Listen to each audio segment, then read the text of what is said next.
In an exclusive conversation with BQ Prime, I have with me the PFRDA chairman, Mr. Deepak Mohanty. Thank you so much, sir, for Thank taking you, your time Saloni. Thank you. to talking to us. Sir, we were talking about the whole subscriber numbers of NPS and Atal Pension Yojana as well. For at least this financial year end, what is the enrollment targets and the subscribers target that you have in mind? See, the pension numbers are driven by Atal Pension Yojana. So, last year in Atal Pension Yojana, we did almost 1.2 crore number. This year, we have put a modest target of 1.3 crore. And in case of NPS, the government sector is on auto mode, because anybody joining government sector would have to come into NPS. If you are to talk about the private enrollment into NPS, that through the corporate channel and individuals who can join. Last year we crossed a landmark of 10 lakh, and this year we have put a target of 13 lakh. And what about, sir, the AUM or the like corpus threshold that you have?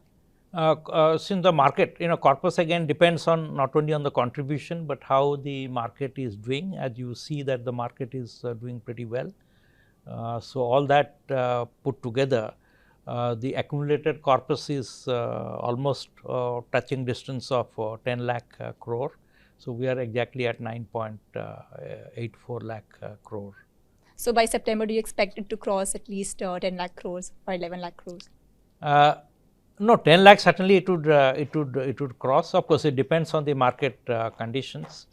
And for this current financial year, that is 23-24, so we are expecting at least the overall corpus would be 11 lakh crore.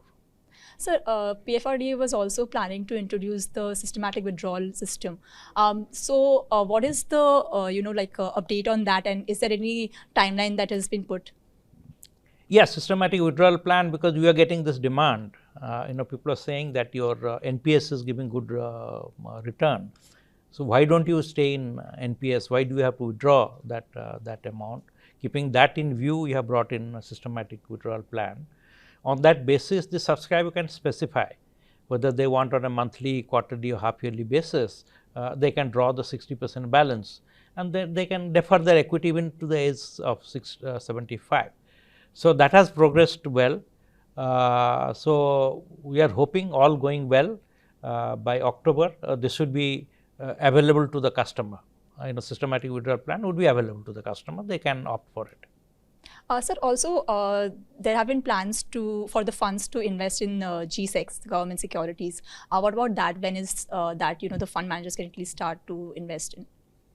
I guess you meant on the green bonds. Green bonds. Green bonds. Anyway, sovereign green bonds. Sovereign green bonds. Of course, they are permitted to do that.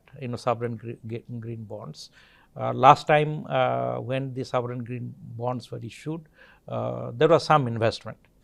So, now we are encouraging the pension funds, because when the next tranche of sovereign green bonds come up, so they would be able to invest. Sir, what about the state-wise contribution in the NPS as well as the APY system? Which states have been kind of contributing more to that, if you have any data on that? No, it is not readily available, but in terms of number, that I would say that there are 62 lakh state government employees as of now who are in the NPS. So, there are 24 lakh central government employees who are in the NPS, because all this started post 2004, the new government employees coming in, and at different dates for the state government. Sir, what about the awareness part of it? What is the department doing to create education among the people to choose NPS and APY as investment options? Saloni, that's a very good question. The pension product should be a natural choice. When people are working, they should provide for the retirement years, and the years in which they are not that productive or that active in terms of work. But the knowledge is less. We do a lot of print media and digital campaign apart from our own website, where the information is there.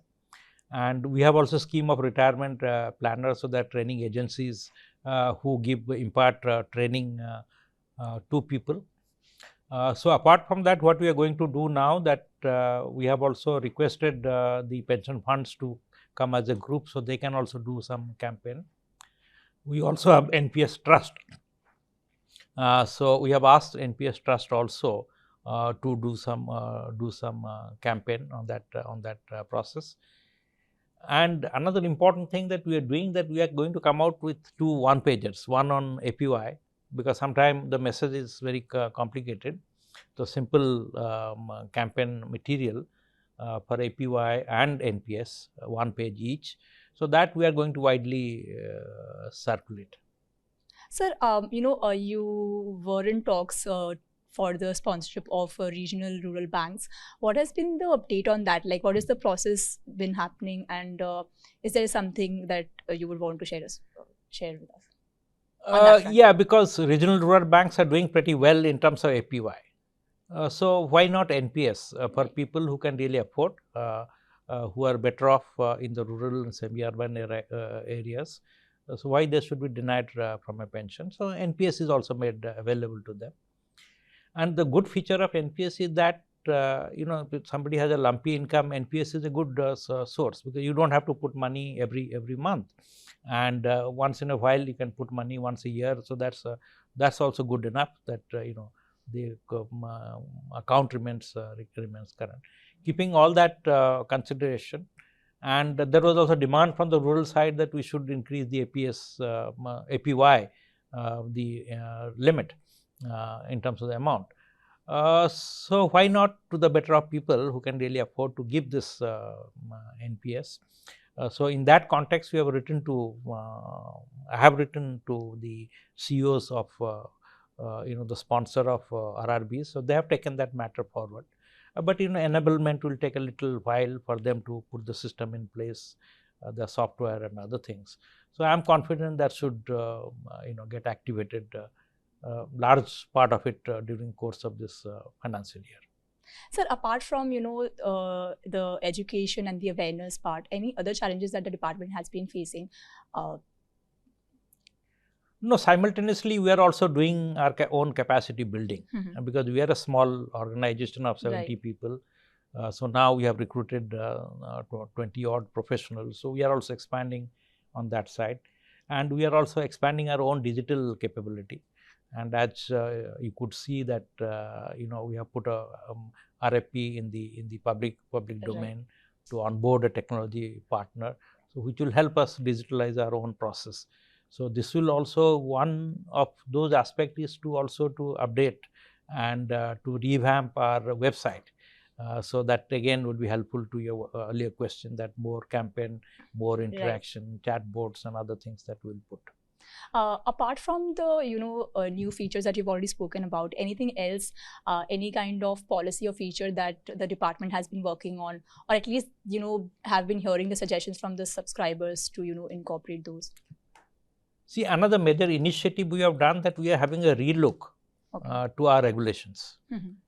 So we have an external advisory committee chaired by Dr. M.S. Sahu, who is the former IBBI chairman, and so we are reviewing the regulations to modernize them, and also to see that compliance burden on the regulatory entities less.